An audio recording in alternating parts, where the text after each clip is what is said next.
Concrete করি, ঠিক আছে।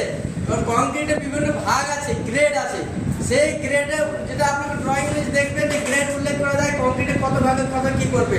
তো মানে উল্লেখ করা যায় M5 বা M7.5 M10 M15 M20 20, তাহলে রেশিওটা কেমন হয় 1:5 থেকে 1:5:3। এটা হচ্ছে আপনার সিমেন্ট, এটা স্যান্ড, এটা হচ্ছে এগ্রিগেট মানে পাথর, ঠিক আছে।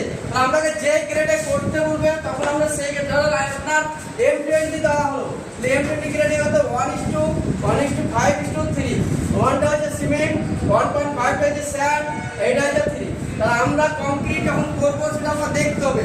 সাধারণত স্ল্যাব বলেন আর কলম বলেন, সাধারণত এটা আর এটা করা হয় M20 আর M25 এর মধ্যে, এটা আমাদের আপনাদের কংক্রিটটা করা হয়। বোঝা গেছে?